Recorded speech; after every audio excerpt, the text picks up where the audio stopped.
Welcome to 99 TV. నేను ప్రియాంక. జీవితంలో మనం చేసే చిన్న చిన్న పొరపాట్లు కొన్నిసార్లు మన జీవిత దిశనే మార్చేస్తాయి. అప్పట్లో అది తప్పుగా అనిపించినా కాలక్రమంలో అదే సంఘటన మనలో బాధ్యతను, మనస్సాక్షిని, గొప్ప మనిషిగా మారే ఆలోచనను పెంచుతుంది. ఇలాంటి అరుదైన సంఘటన ఒకటి ఆస్కార్ అవార్డు గ్రహీత, ప్రముఖ సినీ గీత రచయిత చంద్రబోస్ జీవితంలో జరిగింది. చిన్న వయసులో చేసిన ఒక చిన్న తప్పు తర్వాత ఆయన చేత ఊరికి భారీ విలువైన సేవ చేసేలా చేసింది. తెలుగు సినిమా పాటల ప్రపంచంలో చంద్రబోస్కు ప్రత్యేక గుర్తింపు ఉంది. సిరివెన్నెల సీతారామశాస్త్రి తర్వాత అంతటి క్రేజ్, అంతటి గౌరవం సంపాదించుకున్న రచయితగా ఆయన పేరు నిలిచిపోయింది. భావోద్వేగ గీతాలైనా, మాస్ పాటలైనా, తత్వం నిండిన లిరిక్స్ అయినా చాలా సహజంగా రాయగల శక్తి చంద్రబోస్దే. సుకుమార్ లాంటి అగ్ర దర్శకులు కూడా ఆయనతోనే ఎక్కువగా ప్రయాణించడం ఇందుకు నిదర్శనం. చంద్రబోస్కు చిన్నప్పటి నుంచే పుస్తకాలంటే అపారమైన ప్రేమ. సొంత ఊరు చల్లగరిగలో ఉన్న గ్రంథాలయమే ఆయనకు ప్రపంచం. ప్రతిరోజు అక్కడికి వెళ్లి పుస్తకాలు చదవటం ఆయనకు అలవాటు. కొత్త పుస్తకం వచ్చిందంటే దాన్ని తెరిచి చూడాలనే ఉత్సాహం ఆయనలో ఎక్కువగా ఉండేది. అలాంటి రోజుల్లో ఒకరోజు ఆ లైబ్రరీకి కొత్తగా ఒక త్రిభాషా నిఘంటువు వచ్చింది. నీలం రంగు అట్టతో మెరిసే రూపంలో ఉన్న ఆ పుస్తకం చంద్రబోస్ను బాగా ఆకట్టుకుంది. ఆ పుస్తకాన్ని చూడగానే అది తన దగ్గర ఉండాలనే కోరిక మనసులో పుట్టింది. ఒకరోజు లైబ్రరీలో ఎవరూ లేని సమయాన్ని గమనించి ఆ నిఘంటువును దొంగచాటుగా ఇంటికి తీసుకువెళ్లారు.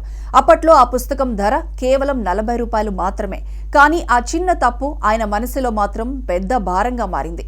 ఆ పుస్తకం ఆయనతో పాటు ఎన్నో సంవత్సరాలు ప్రయాణించింది. పాలిటెక్నిక్ చదువుల సమయంలో, ఇంజనీరింగ్ చదివేటప్పుడు, తర్వాత సినిమా రంగంలో అడుగుపెట్టినప్పుడు కూడా అదే పుస్తకం ఆయనకు తోడుగా ఉంది. అయితే ఆ పుస్తకం ఒక గ్రంథాలయం నుంచి దొంగిలించాననే అపరాధ భావం చంద్రబోస్ను ఎప్పుడూ వెంటాడుతూ ఉండేది. విజయాలు వస్తున్నాయి, పేరు పెరుగుతుంది, అవార్డులు వస్తున్నాయి, కానీ మనసులో మాత్రం ఒక మూలలో ఆ పాపం మిగిలిపోయింది. అదే మనస్సాక్షి ఆయనను ఒక మంచి నిర్ణయం తీసుకునే దిశగా నడిపించింది. ఆస్కార్ అవార్డు వచ్చిన తరువాత భార్యతో కలిసి చంద్రబోస్ సొంత ఊరికి వెళ్లారు.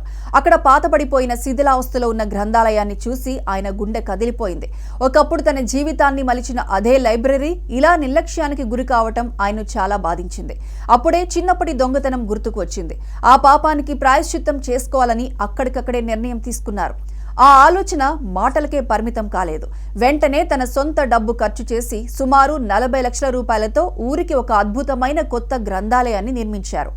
ఆధునిక సౌకర్యాలతో విద్యార్థులకు ఉపయోగపడే విధంగా ఆ భవనాన్ని రూపొందించారు. దానికి ఆస్కార్ గ్రంథాలయం అని పేరు పెట్టారు. ఇది కేవలం ఒక భవనం కాదు, ఆయన మనస్సాక్షికి ఇచ్చిన సమాధానం. ఈ సందర్భంలో చంద్రబోస్ చెప్పిన మాటలు చాలా మందిని ఆలోచింపచేశాయి. నేను దొంగిలించిన ఆ పుస్తకం ఖరీదు అప్పట్లో 40 రూపాయలు కావచ్చు, కానీ అదే పుస్తకం నా చేత ఇప్పుడు 40 లక్షల విలువైన గ్రంథాలయాన్ని కట్టించింది. అందుకే ఆ పుస్తకం విలువ ఇప్పుడు నాకు 40 లక్షలు అని ఆయన చెప్పడం వెనుక ఒక లోతైన అర్థం ఉంది. తప్పు చేసిన మనసు, దానిని సరిదిద్దుకోవాలనే సంకల్పం ఉంటే అదే తప్పు ఒక మంచి పనికి పునాది అవుతుందనడానికి ఇది నిదర్శనం. చంద్రబోస్ కథ మనందరికీ ఒక గొప్ప పాఠం.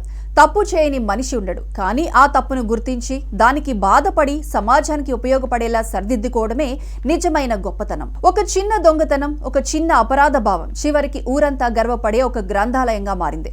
ఇది చంద్రబోస్ వ్యక్తిత్వాన్ని మాత్రమే కాదు, ఆయన మనసులో ఉన్న మానవత్వాన్ని కూడా చూపిస్తుంది. ఈ రోజు ఆ ఆస్కార్ గ్రంథాలయం ఎంతో మంది పిల్లలకు, యువతకు జ్ఞానదీపంలా మారింది. చదువుపై ప్రేమ పెంచుతోంది. ఒక రచయిత చిన్నప్పటి తప్పు వేలాది మందికి వెలుగునిచ్చే మార్గంగా మారింది. జీవితంలో మనం చేసే ప్రతి పని మనల్ని ఎక్కడికి తీసుకువెళ్తుందో మనకు తెలియదు, కానీ మనస్సాక్షి మాట వింటే తప్పు కూడా ఒక మంచి కథగా మారుతుందనడానికి చంద్రబోస్ జీవితం నిలువెత్తు ఉదాహరణ.